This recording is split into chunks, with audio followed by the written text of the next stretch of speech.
नमस्कार साथियों, आप सभी का हमारे YouTube चैनल पर स्वागत है। Paper first A11 shift first का पेपर ए सीरीज का पेपर मैं लाया हूं साथियों। आज मैं आपके मनोविज्ञान के 30 में से 30 क्वेश्चनों की सटीक आंसर यहाँ पे बताने वाला हूं। रीड का पेपर अपलोड हो चुका है, जो 27 फरवरी को फर्स्ट शिफ्ट में जो पेपर हुआ उसका यहाँ पर मैं आंसर की लाया हूँ साथियों। आज मैं आपके इस वीडियो में केवल मनोविज्ञान के लगभग 30 प्रश्नों की जो महत्वपूर्ण 30 प्रश्न है उसकी सीरीज लाया हूँ साथियों। सटीक उत्तर यहाँ पर रहने वाले हैं। सबसे पहले सवाल की तरफ बढ़ते हैं। हल के प्रभावी प्रतिक्रिया संभाव्य सूत्र में प्रतिक्रिया निषेध का प्रतीक कौन सा है? तो इसका ए ऑप्शन बिल्कुल सही जवाब है। SHR आपका बिल्कुल सही जवाब रहेगा। अगला सवाल है, गार्डनर के अनुसार बहुबुद्धि सिद्धांत को विद्यालयों में किस प्रकार से लागू करना चाहिए? इसका बिल्कुल बी ऑप्शन सही रहेगा। शिक्षकों को कला, संगीत, भूमिका अभिनय जैसे विविध तरीकों में ये वाला ऑप्शन आपका बिल्कुल सही जवाब यहाँ पर रहने वाला है। अगला है, किसी के अन्य व्यवहार या व्यक्तित्व लक्षणों को स्वयं के द्वारा अपनाने को हम क्या कहते हैं? उसको पहचान कहेंगे साथियों, आइडेंटिफिकेशन। आपका बी ऑप्शन इसमें बिल्कुल सही जवाब यहाँ पर रहने वाला है। अगला है, क्रियात्मक अनुसंधान की मुख्य विशेषता क्या है? तो क्रियात्मक अनुसंधान की जो मुख्य जो विशेषता है वो आपका बिल्कुल सही जवाब रहेगा। ये एक सैद्धांतिक प्रक्रिया है। ये एक सैद्धांतिक प्रक्रिया बिल्कुल सही जवाब रहेगा। अगला हमारा सवाल है साथियों, यहाँ पे पढ़े गए पाठ को समझने और याद करने में कठिनाई का संकेत क्या है? तो इसका बिल्कुल जो सही जवाब रहेगा, उच्च प्रवाह के साथ पढ़ना लेकिन कम समझना, अत्यधिक नोट्स बनाना, पढ़े गए पाठ से मूल तथ्यों को याद रखने में असमर्थता, पुस्तक का शीर्षक भूल जाना। तो इसका बिल्कुल सही जवाब रहेगा, पढ़े गए पाठ से मूल तथ्यों को याद करने में असमर्थता। ये बिल्कुल सही जवाब आपका रहेगा। अगला हमारा प्रश्न है साथियों, यहाँ पे निम्नलिखित में से कौन सा गिलफोर्ड के मानव बुद्धि संरचना के 3 मापदंडों में से नहीं है? तो विशेष घटक आपका बिल्कुल ए ऑप्शन बिल्कुल सही जवाब यहाँ पर रहेगा। अगले सवाल की तरफ बढ़ते साथियों। अगला सवाल है हमारा, सतत और व्यापक मूल्यांकन के अंतर्गत व्यापक पहलू का मुख्य फोकस क्या है? तो इसका बी ऑप्शन बिल्कुल सही रहेगा, समग्र विकास, जिसमें संज्ञानात्मक, शारीरिक और सामाजिक भावनात्मक पहलू बिल्कुल सही जवाब यहाँ पर रहेगा। अगला सवाल है, कौन सा यहाँ पे समायोजन तंत्र हताशा को बाह्य स्रोतों पर थोपता है? तो इसका बिल्कुल सही जवाब रहेगा उदात्तीकरण। बिल्कुल डी ऑप्शन आपका सही जवाब यहाँ पर रहने वाला है। अगले सवाल की तरफ चलते हैं। मैस्लो की आवश्यकता पदानुक्रम के अनुसार पदानुक्रम के शीर्ष पर क्या होता है? तो इसका बिल्कुल डी ऑप्शन रहेगा, आत्मसम्मान की आवश्यकता है। आपका बिल्कुल सही जवाब रहेगा।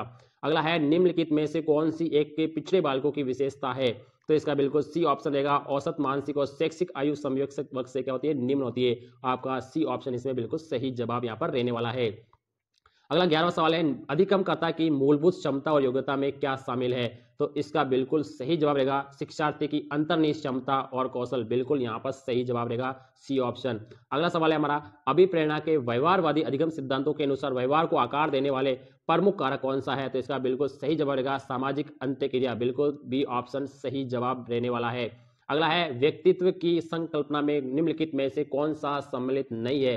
तो इसका बिल्कुल सही जवाब रहेगा, स्थिर गठन। डी ऑप्शन इसमें बिल्कुल सही जवाब यहाँ पर रहने वाला है। अगले सवाल की तरफ चलते हैं साथियों। यहाँ पर लिखा है, ए लाभान्वित बच्चों के लिए मुख्य भावनात्मक चुनौती क्या है? तो इसका बिल्कुल सही जवाब ए रहेगा, हीनता ग्रंथि और नकारात्मकता। ए ऑप्शन इसमें बिल्कुल सही जवाब यहाँ पर रहेगा।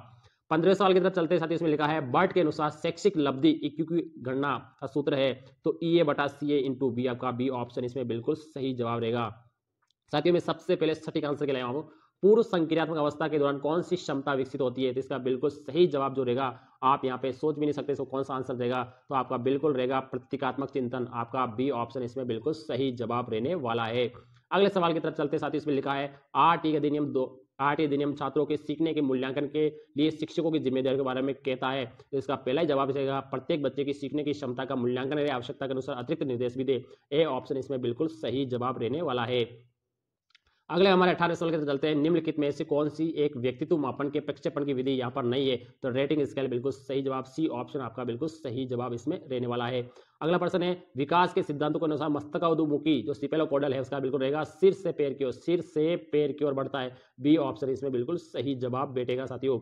अगला हमारा सवाल है साथियों, NCF 2005 के अनुसार बाल केंद्रित शिक्षण का मुख्य फोकस क्या है? तो इसका बिल्कुल सही जवाब रहेगा, वो रहेगा साथियों, बच्चों के अनुभव, आवाज और सक्रिय भागीदारी को महत्व देना। आपका बी ऑप्शन इसमें बिल्कुल सटीक बैठने वाला है। अगला हमारा सवाल है साथियों, ADHD वाले छात्रों की सीखने में मदद के लिए कौन सा शिक्षण तरीका सबसे अच्छा रहेगा? तो इसका बिल्कुल सही रहेगा, बहुत सारी तस्वीरों और दृश्य संकेतों का उपयोग करना। डी ऑप्शन इसमें बिल्कुल सही जवाब रहने वाला है। अगर हमारा सवाल है साथियों, बांडुरा के दूसरों के व्यवहार का अवलोकन करके सीखने को क्या कहा गया है? तो इसका बिल्कुल सही रहेगा, स्थापन अधिगम। आपका सी ऑप्शन इसमें बिल्कुल सही जवाब यहाँ पर रहने वाला है साथियों। अगला हमारा सवाल है साथियों, जेम्स ड्रेवन के अनुसार परिमाणवादी कल्पना को किस प्रकार की कल्पना में वर्गीकृत किया गया है? तो इसका बिल्कुल सही जवाब रहेगा, संरचनात्मक और संरचनात्मक और सृजनात्मक, आपका डी ऑप्शन इसमें बिल्कुल सही जवाब यहाँ पर रहने वाला है। अगले सवाल की तरफ चलते हैं। आनुवांशिकता और पर्यावरण के संबंध में वर्णन करने के लिए कौन सी गतिविधि गणितीय मॉडल उपयोग किया गया है? इसका बिल्कुल सही रहेगा गुणा। डी ऑप्शन आपका इसमें बिल्कुल सटीक आंसर यहाँ पर रहने वाला है। अगला सवाल है, एनसीईआरटी के दस्तावेज प्रारंभिक स्तर पर सीखने के प्रतिफलों के बारे में क्या कहता है? तो इसका बिल्कुल सही जवाब जो रहेगा साथियों ये रहेगा कि छात्रों को सुनिश्चित करना कि छात्र आयु उपयुक्त दक्षताओं को प्राप्त करें। आपका सी ऑप्शन इसमें बिल्कुल सही बैठने वाला है। 26वें सवाल की तरफ चलते साथियों, इसमें लिखा है वृद्धि और विकास के लिए बीच में कोई मुख्य अंतर क्या होता है? तो पहला ऑप्शन बिल्कुल सही रहेगा, वृद्धि मात्रात्मक परिवर्तन को संदर्भित करता है, जबकि विकास मात्रात्मक और गुणात्मक दोनों परिवर्तनों को यहाँ पर शामिल करेगा। ए ऑप्शन इसमें बिल्कुल सही जवाब यहाँ पर रहने वाला है। अगला सवाल है, मनोविज्ञान में व्यक्तिगत विभिन्नता को सही व्याख्या किसने की? तो इसका बिल्कुल सही जवाब जो रहेगा वो आपका बिल्कुल कौन सा रहेगा साथियों? पहला ही रहेगा, व्यक्तियों में एकल और अनेक विशेषताओं के संदर्भ विविधता और विचलन। आपका पहला ही जवाब बिल्कुल सही रहेगा। अगला सवाल साथियों, कौन सा सिद्धांत निजी संभाषण पर पर्यावरणीय संदर्भों के प्रभाव को महत्व देता है? तो इसका बिल्कुल रहेगा वाइगोत्स्की और पियाजे दोनों रहेंगे। तो यहाँ पे दोनों सिद्धांत समान रूप से, आपका सी ऑप्शन इसमें बिल्कुल सही जवाब यहाँ पर रहने वाला है। 29वें सवाल की तरफ चलते साथियों में लिखा है, बीएफ स्किनर ने अधिगम की व्याख्या करने के लिए मानवीय व्यवहार में उद्दीपकों के बीच में बल दिया है। तो इसका बिल्कुल सही जवाब जो रहेगा साथियों वो रहेगा आपका कार्यात्मक विश्लेषण। कार्यात्मक विश्लेषण आपका बी ऑप्शन इसमें बिल्कुल सही जवाब रहने वाला है। आज का और अंतिम सवाल है, अभिसंज्ञानात्मक कौशलों के अंतर्गत निगरानी में क्या शामिल है? तो निगरानी में बिल्कुल सही रहेगा, किसी कार्य को कितना समय देना है इसका निर्णय लेना। ए ऑप्शन आपका बिल्कुल सही सवाल है। साथियों यहाँ पे मनोविज्ञान के 30 में से 30 प्रश्नों की मैं सटीक आंसर के लिए आप सबसे पहले मिलान करके आप देख सकते हैं L1 की आंसर की साथियों। थैंक यू, धन्यवाद।